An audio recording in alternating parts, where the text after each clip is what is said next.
at School Tunes again. So far we've looked at setting up navigation in a scene. We've looked at how to do baking of maps in the scene.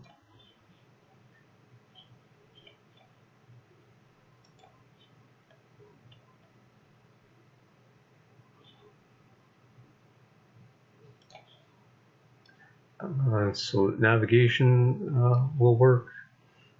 We've looked at how to bring in a model from outside of Unity, from the Mixamo store, how to bring it in, and how to replace an existing character like the Ethan character, how to replace Ethan with a Mixamo character like Ma. Okay, so if you missed any details on that, refer to the previous videos. If you still need some assistance, contact me through YouTube or through Twitter, and we can take it from there. Okay, so now what I want to do, like right now we are just using a first-person controller in the scene. Okay, and so basically now what I want to do, I want to replace our first-person controller with a third-person controller. Okay, and just because I'm trying to minimize the amount of stuff that's in my scene here, I'm going to be replacing that. I'll just quickly show you what our scene is like so far though. Okay, so in the scene, in the first person controller, I can run around the scene. I can't run through walls. I can dodge obstacles. And the AI for Ma, he follows me and he stops at a distance of 3 meters. Yeah, and I need to tweak him down a bit more. Okay.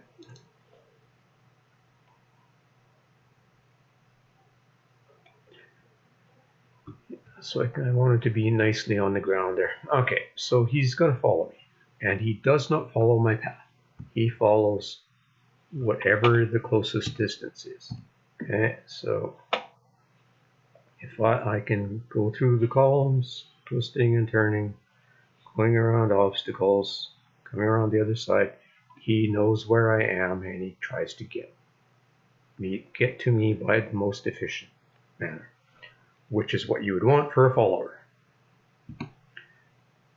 Okay, so now what we want to do though is we want to replace the current first-person controller with a third-person character. Okay, so rather than keep the first-person controller in this scene, I'm going to delete it. Okay, and I'm going to delete the main camera that's in here too now, just because we don't really need it. It's just been sitting there doing nothing. Okay, so back to the assets folder, back to standard assets, back to characters, into third person, into prefabs again. So we use this one, AI third person, as the follower. Now I want to bring in third person character Ethan as our default third person character controller. Okay, so now we're in the position here where I can play the scene now. Okay, but if I play scene, remember I deleted the main camera in the game. Has no camera. Okay, so I could have kept that one in, but I want to set up the camera in a different way. Okay, so in third person, I've got third person controller selected. I'm going to do game object camera. Okay. And so basically I'm bringing in the camera, it's in the scene, it's coming in, you know, basically at 0. It's coming in behind, and it's underground, so it's showing us underground view here. Okay, so I'm going to bring that camera up. Okay, and it's quite a distance from the player, so I'm going to move it to the side and move it forward. And I think I'll keep it at this height, but I'll point it down more at the camera, or at the Ethan character. Okay, and the reason I'm doing that is I'm keeping it higher than the character and I'm pointing it down more, is because I want to be able to see a fair amount of the environment while I'm running around. And I always kind of like to see my character a little bit from the side. Okay. More of a cinematography thing than anything else. Okay, so we have this camera. So now that's fine. I can hit play.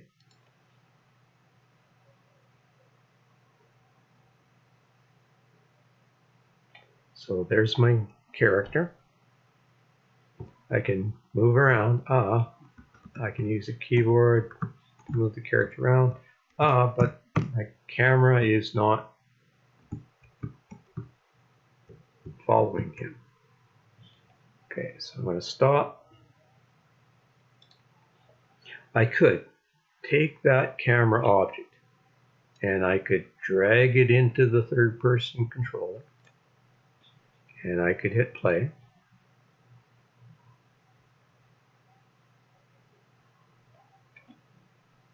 And now it's following that character around.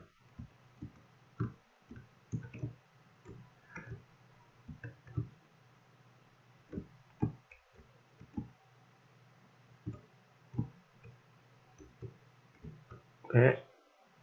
But it always is keeping the same shot. We're always looking at the same part of the character all the time. Okay, so we're going to tweak that a little bit. I'm going to pull the camera out so it's no longer inside the third-person character. I'm going to tag it as main camera, which would be the proper thing to do. And I'm going to tag our third-person character controller. I'm going to tag that as player, and I'm going to actually name him player too. Which again, those are things you probably should do. Okay, so I've got player, I've got camera. I want to add some programming onto camera to make it move the way I want it to do. Well, there is actually, we don't need to do the programming ourselves. There is a script called Smooth Follow. Well, I just typed SM, it found it. I've got the camera selected, double click. That script is now attached to the camera. So what the camera wants to do is, with this script attached to it, is it wants to follow something. Okay, so just like we told Ma to follow us, this camera will follow something. Okay, so what do we want it to follow? Well, so the player is using the same Ethan body, glasses, etc. It has a skeleton. Later on, we're going to be replacing Ethan's body and glasses, so we don't want to use those. But if I go into the skeleton, this is the physical skeleton that's animating that character. So inside hips, inside spine 1, I'm going to keep expanding Ethan neck. Okay, so that's where his neck is. So if I drag and drop Ethan's neck over there, now when it follows, it will follow wherever Ethan's neck goes. That's where it's going to go. Distance and height you can play with. So it's no longer where did I physically place that camera. It's how far away it is and how high it is. And then it will always try to point at Ethan's neck. And you can play around with damping, which is going to be how quickly it changes position to follow Ethan's neck. Okay, so I'll hit play this time.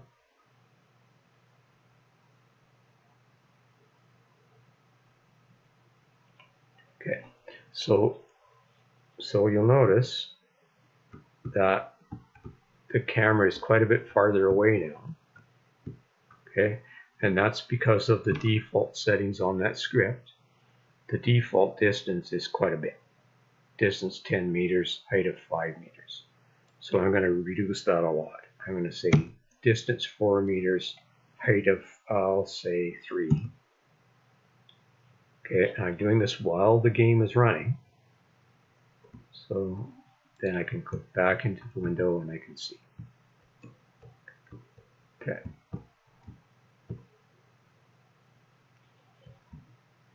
Now, I didn't mention it, but just so you know that the default controls for Ethan, they are not the same as first person. You don't use the mouse now. You're going to use WASD all the time. You have a jump if you want.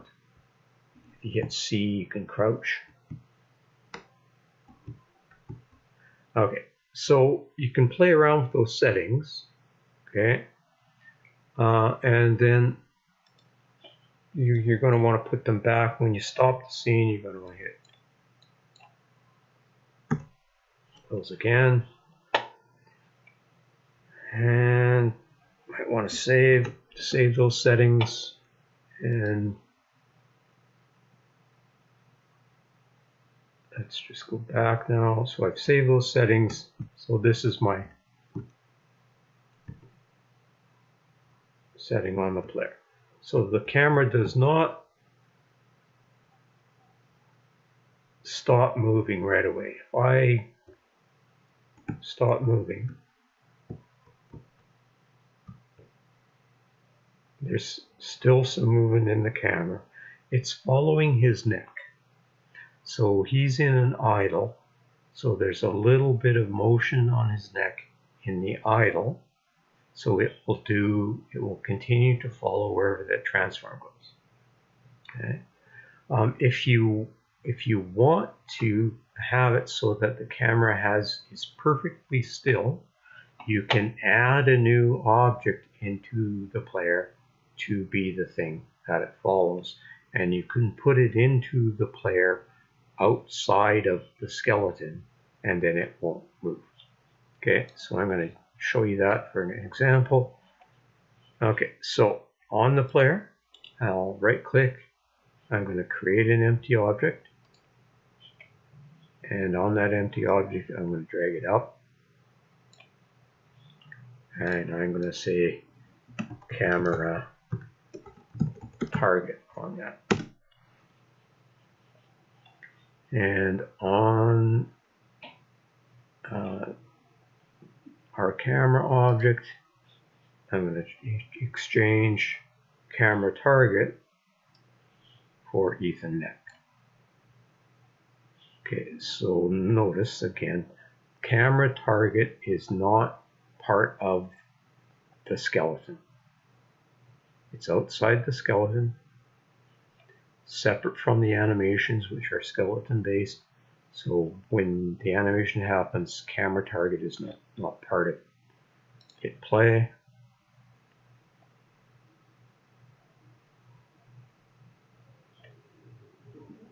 Okay, so there's still smoothing.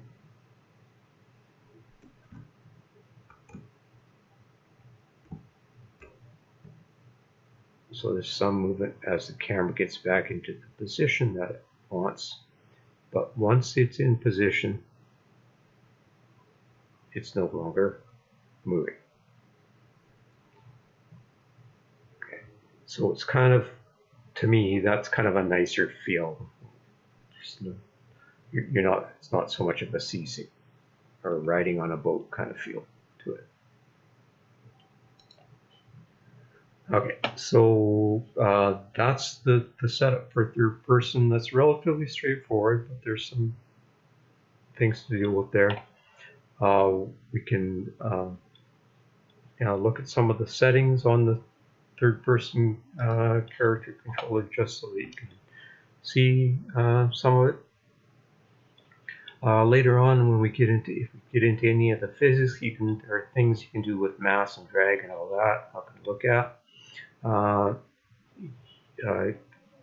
Not going to talk about collisions or anything like that. It's got a collider, so that's what's sensing whether it hits a wall. It has a turn speed for when it's moving. It has a turn speed for when it's standing still.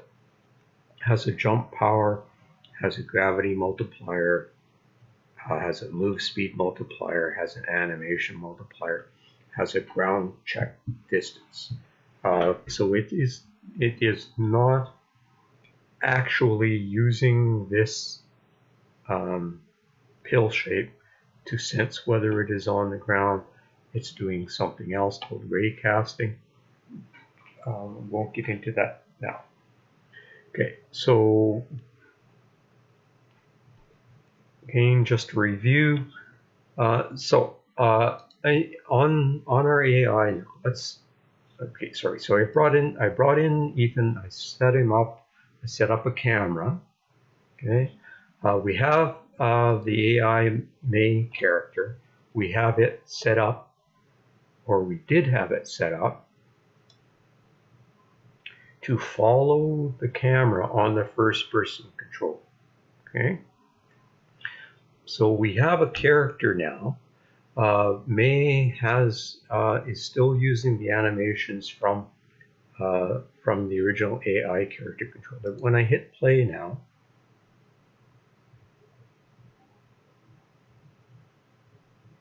we can run around all right, and we can look at May, and May is just kind of standing there.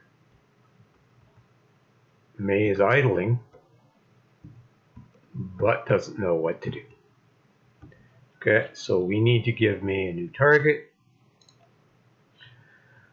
So click back on AI third person controller, look at the scripting, look at AI character control. So our target now says none because I deleted the first person control.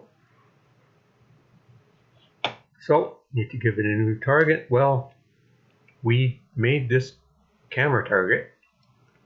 I can use that. Right click, target, hit play.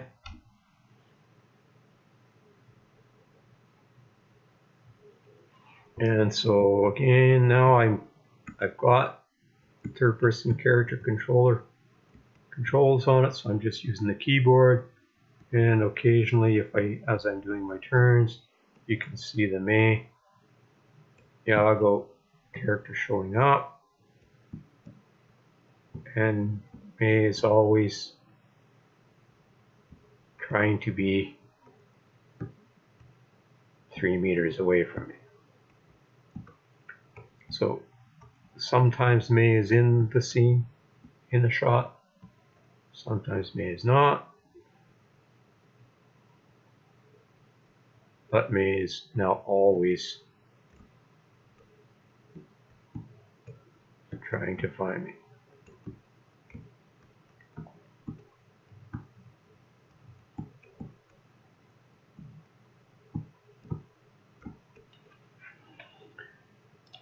Okay, so that's it for this stage of the tutorial. There is certainly some camera stuff that we're going to want to play with in the scene, but that's basically it for now.